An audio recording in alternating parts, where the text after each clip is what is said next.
wabarakatuh.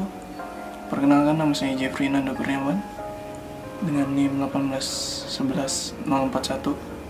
Saya dari Prodi Informatika Fakultas Ilmu Komputer Universitas Mulia Balikpapan. Pada kesempatan ini saya ingin mempresentasikan dengan video ini dengan tema sikap berkomunikasi dan teknik bicara efektif. Oke, untuk selanjutnya dengan tema tersebut saya akan mengangkat bagaimana atau apa itu komunikasi efektif. Oke, jadi langsung saja. Komunikasi efektif dalam tim. Jadi salah satu komponen penting dalam membangun sebuah teamwork yang baik adalah adanya komunikasi yang efektif dalam tim tersebut. Komunikasi dapat memperkuat ataupun memperlemah bahkan menghancurkan sebuah tim. Komunikasi yang baik dapat membangun kekuatan sebuah tim, sedangkan komunikasi yang buruk dapat menghancurkannya. Selanjutnya, ada 5 komponen dan unsur penting dalam komunikasi. Yang pertama, itu ada pengiriman pesan, itu dinamakan sender. Lalu yang kedua itu pesan yang dikirimkan atau yang dinamakan message. Lalu yang ketiga, bagaimana pesan tersebut dikirimkan, itu dinamakan communication channel. Lalu yang keempat, penerima pesan itu receiver. Dan yang kelima, umpan balik itu feedback. Pesan tersebut disampaikan melalui suatu media komunikasi sehingga dapat diterima dengan baik oleh si penerima dan menghasilkan umpan balik yang berguna bagi si pengirim pesan.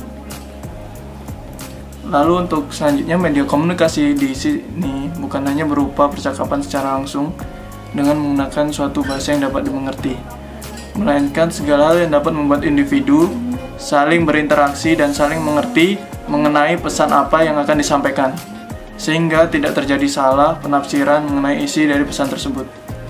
Lalu media komunikasi tersebut bisa juga berupa isyarat melalui gerakan tubuh, Morse, sandi-sandi, maupun melalui alat bantu seperti surat, gambar, serta alat bantu visual lainnya. Untuk selanjutnya, hukum komunikasi efektif. Jadi di sini hukum komunikasi efektif itu ada 5, yaitu REACH atau REACH.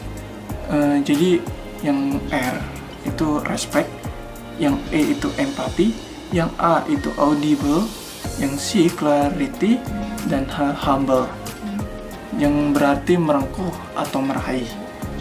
Oke, jadi yang pertama kita di respect. Respect merupakan sikap hormat dan sikap menghargai terhadap lawan bicara kita.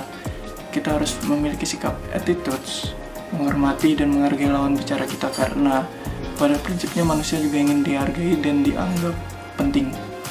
Jika kita bahkan harus mengkritik seseorang, lakukan dengan penuh respect terhadap harga diri dan kebanggaan orang tersebut. Lalu yang kedua itu empati. Empati bisa diartikan sebagai kemampuan kita untuk menempatkan diri kepada situasi atau kondisi yang dihadapi oleh orang lain. Rasa empati akan memampukan kita untuk dapat menyampaikan pesan atau message dengan cara dan sikap yang akan memudahkan penerima pesan, receiver, menerimanya. Jadi, sebelum kita membangun komunikasi atau mengirimkan pesan, kita perlu mengerti dan memahami dengan empati calon penerima pesan kita nanti.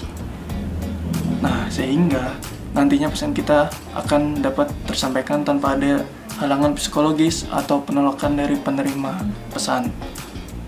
Lalu yang ketiga, audible. Makna dari audible antara lain itu dapat didengarkan atau dimengerti dengan baik.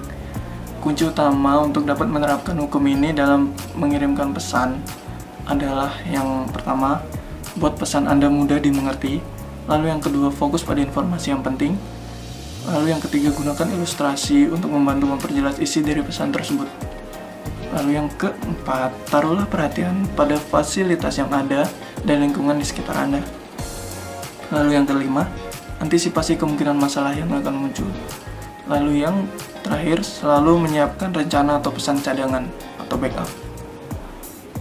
Lalu untuk clarity, di sini clarity dapat diartikan kejelasan dari pesan yang kita sampaikan. Clarity. Nah, jadi pesan yang ingin disampaikan harus jelas sehingga tidak menimbulkan multi interpretasi atau berbagai penafsiran yang berlainan. Clarity juga sangat bergantung pada kualitas suara kita. tidak dimengerti akan membuat isi dari pesan kita tidak dapat mencapai tujuannya. Seringkali orang menganggap remeh penting clarity. Kenapa? Sehingga tidak menaruh perhatian pada suara atau voice dan kata-kata yang dipilih untuk digunakan. Beberapa cara untuk menyiapkan pesan agar jelas, yaitu yang pertama, tentukan goal yang jelas atau tujuan.